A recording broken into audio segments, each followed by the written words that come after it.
Hello and welcome to At the Leadership Table with retired Major General Jim Hoyer. Oftentimes people hear the word leader and they think only of political leaders, but leaders come in many forms, and that's worth exploring.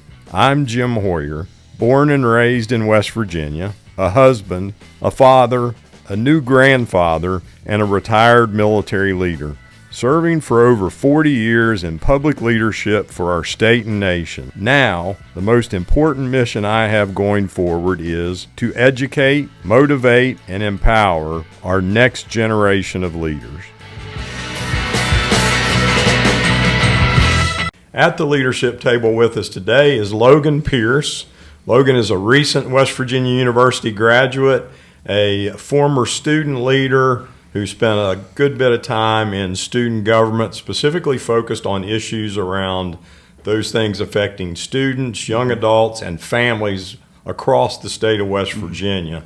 And Logan, I appreciate your leadership role in student government, your advocacy, and thank you for joining us at the leadership table today. Yeah, thank you for having me. I really appreciate it. It's always a privilege to sit down with inspiring role models and advocate for our beautiful state. So I'm going to start by asking you the same first question we ask all of our guests. Please share with us a standout moment when you learned something really important about leadership. You know, that's a really great question, and a lot of different experiences come to mind, but I had the opportunity last summer to go to McDowell County and just go down there and learn a little bit more about the area. I had never really been to southern West Virginia. We connected with a previous extension agent down there and worked with a couple community partners. And that really struck me in a really positive way. Just learning and getting to see a part of the state that I had never seen before. And, you know, I had traveled to two countries when I was at WVU, and I loved every bit of it, but I could definitively say that was probably one of my most favorite trips, just to see, you know, this side of West Virginia that is so resilient and so strong and bands together to help, you know, their neighbors every single day. You know, they don't have much down there, and they'll admit that, but, you know, they'll always go out of their way to try to help each other. And I think that sense of community and that grit that you see down there just taught me so much about life, and taught me, you know, to appreciate everything that I have, but also appreciate the people that I have around me and the state that I grew up in, and learning, you know, how to be a better person through engaging with other West Virginians. And I think that's a great example, and it also reinforces that leadership, a key component of it is listening and observing others to see how you learn to be a better leader. And, you know, leadership isn't always about the big moments. Sometimes it's about the small moments too, of, you know, just getting to connect with people and learning their experiences as well. Leadership isn't always about, you know, being at the forefront of a big project or a big revolution. Sometimes it's just learning how to, you know, be a better person for other people, and learning how to grow and expand your horizons to make the places that you believe in and that you love a better place every day.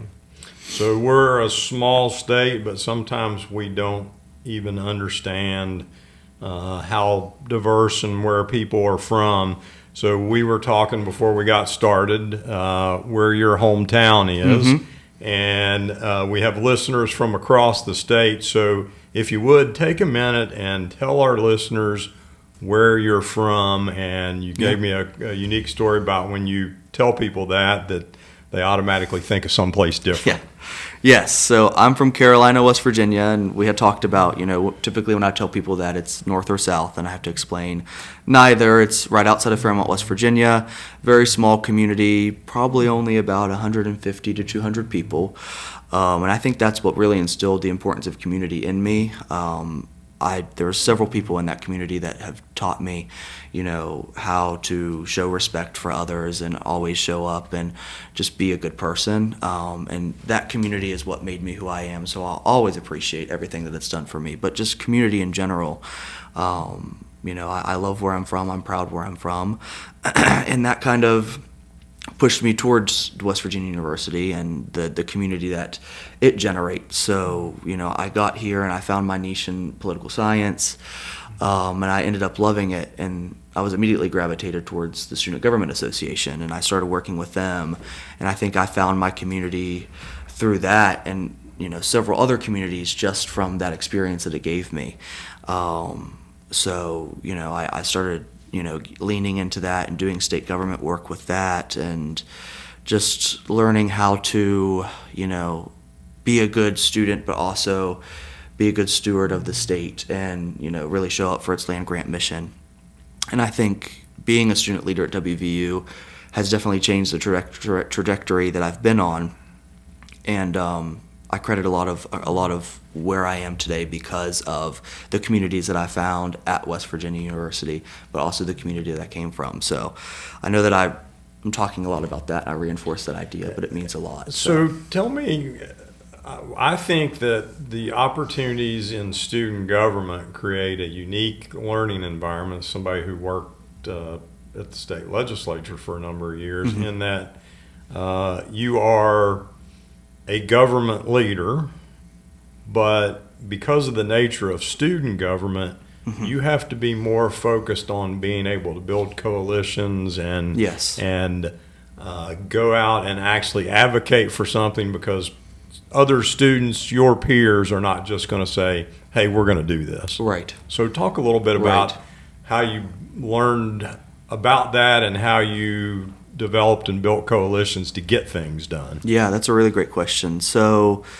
the food security topic mainly came from the statistics that I saw, and as she had worked on it before I got into the state government role. But you look at the 2023 college student health assessment, National College Student Health Assessment, and about 50% of WVU students said that they were food insecure in some capacity, and that's a pretty outstanding statistic. So you look at that, and then you also look at national statistics of, students that are food insecure are less likely to graduate. It's about a 40% rate compared to a 60% rate that food secure students are.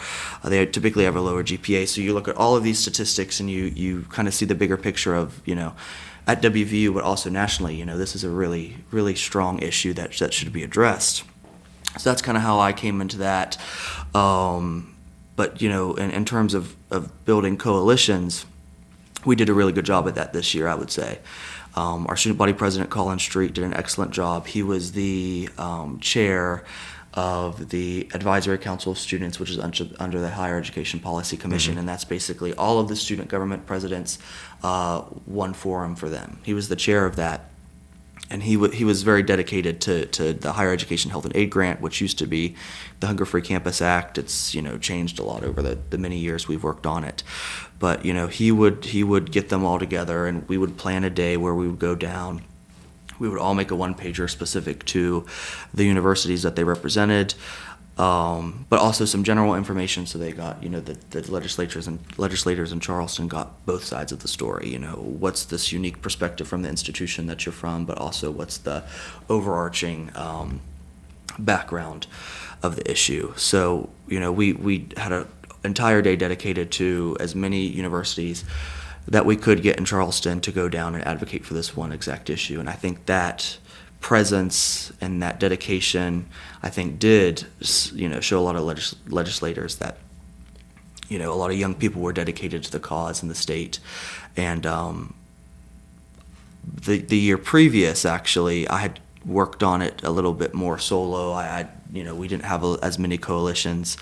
Not saying that's a bad thing, but I think coalition building is very critical. I think the more manpower you have behind an idea, the more traction it can get, and the more likely somebody is to buy into the idea. So I think having that body of students already present was a big help. But using that to go down and show them, that this issue matters, is really what kind of changed the tides and pushed it a lot farther than it had in the past. This past session. So, and I think we hear a lot about, or at least more about, in West Virginia we have 10,000 veterans who are food insecure. We have 1 in 5 children who are food insecure. But when you saw that number for the first time, that up to 50% of the student higher education population experience some level of food insecurity, Yes. did that number stun you? It did. It did. I had no doubt that there were students on campus that faced food insecurity.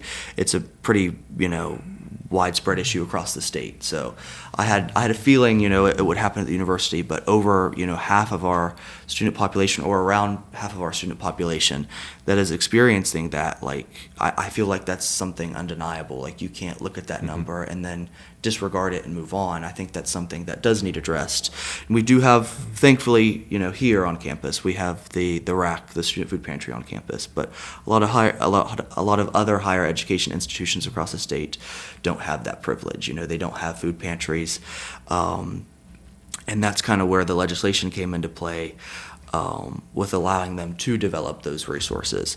So yeah, just looking at the nationwide statistics and the statewide statistics and the more localized university statistics, it just presents this big puzzle that I felt like really needed an answer. Is this legislation the one answer? No, but I think it helps solve the piece of the puzzle at least. And the legislation, the higher education, health, and aid grant legislation that you all worked on, that was collaborative with other student governments across state of West Virginia, because it's not just at WVU, but we have higher education student population across the state that are experiencing food insecurity. Yes. So we wanted to make sure the bill wasn't just reflective of WVU. We wanted to make sure it was more of a statewide initiative. So basically, the rundown of the higher education health and aid grant would be that it would be a grant mechanism that universities could pull from to either establish a food pantry or fund a food pantry that already exists. In the case of WVU, it would fund the RAC.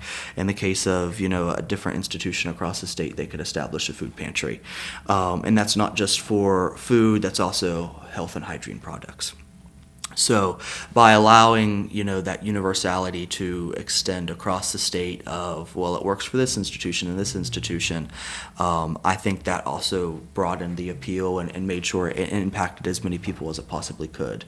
Obviously I care about the student population at WVU, that's where I went, but I also care about students and the general population of the state of West Virginia as well. So I think allowing that to spread across the state, also presents more buy-in, but also just a general, better sense of good for everybody.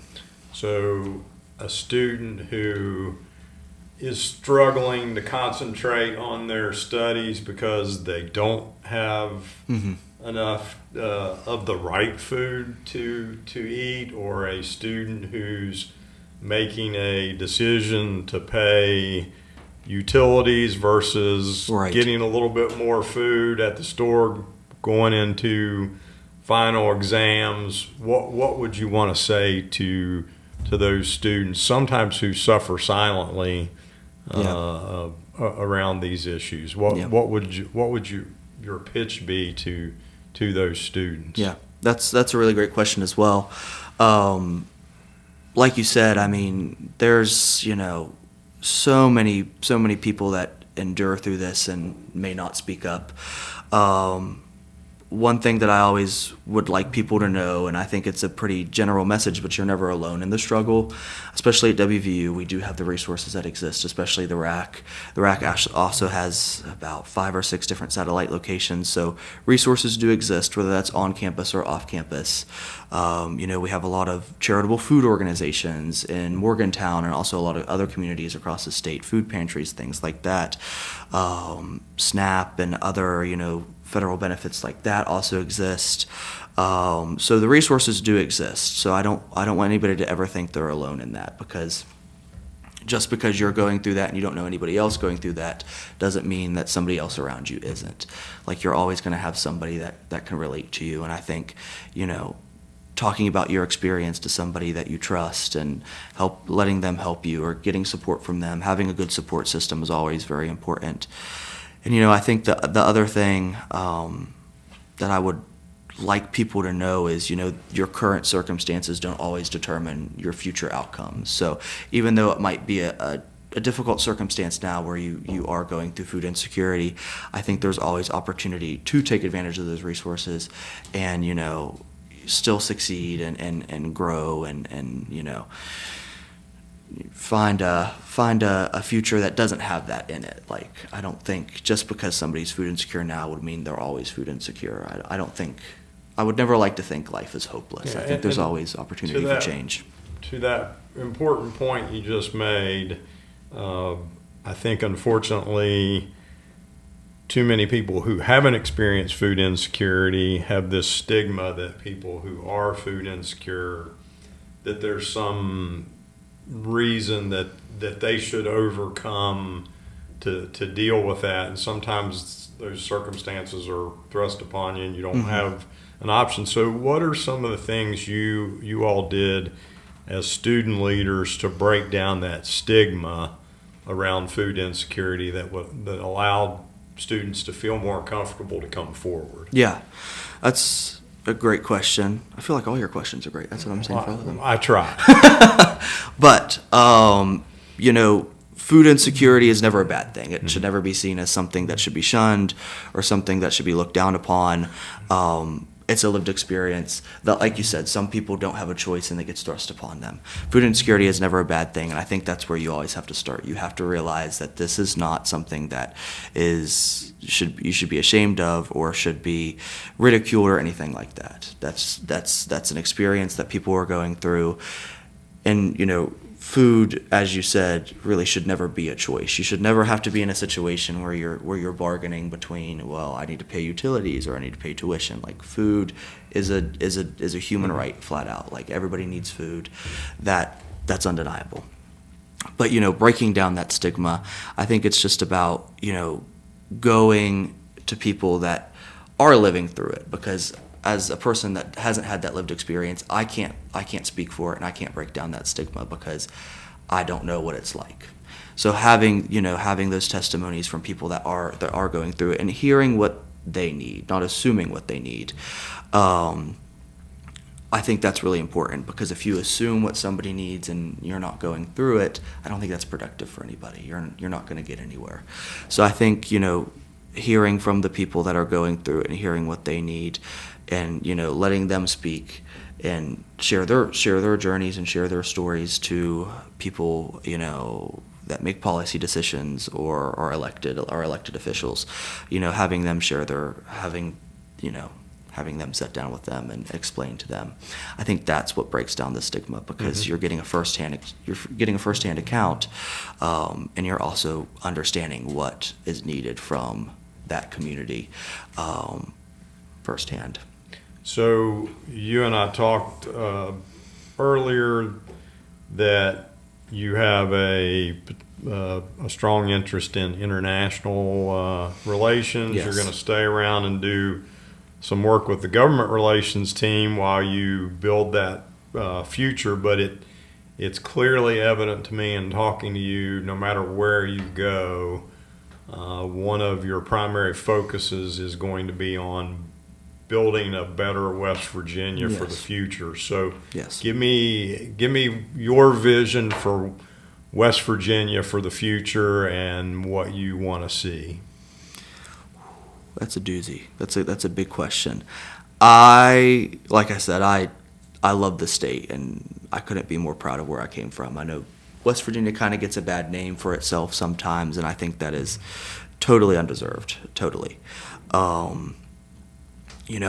Especially at WVU, I've seen so many great leaders that inspire me every single day, across the state, but particularly here, because this is the community that I've been in. It just really, I just see the dedication that there is, and it does give me a lot of hope for the future of what comes next. And what would I like to see next? I would like to see West Virginia be a place where people want to come and want to make a life and find a job and really invest their time into the state. I think right now a lot of people typically don't want to come to the state for certain reasons, but I would love to see the state be a place that people look at it and say, man, I'd love to live there, or man, I'd love to come there. So I think West Virginia has a lot of potential. I think, if we can unlock that potential, I think there's a lot of room for growth, and I think the next generation of leaders that are at WVU or any higher education institution across the state will allow that to happen. I do. I think that's what gives me the greatest amount of hope. But that's what I would like to see for West Virginia is more opportunity, more people that want to stay, less people that are leaving the state because they don't feel like they can belong or that they can find an adequate opportunity. Like, I want people to stay here, but also come here and understand that they can be proud of this place and also lead a pretty prosperous life that they're proud of. Well, Logan, I'm excited to see where your future is going to go, because I think you're going to do some great things, and I'm also excited for the future of West Virginia, because young leaders like you are going to continue to make this state achieve its full potential. And I thank you for joining us at the leadership table today. Thank you. Great meeting you. I appreciate it. Thank you. Thanks for listening. This has been At the Leadership Table with retired Major General Jim Hoyer. Did you know you can now find me on social media at RMG Hoyer? That's HOYER, or email me at rmgjameshoyer@gmail.com.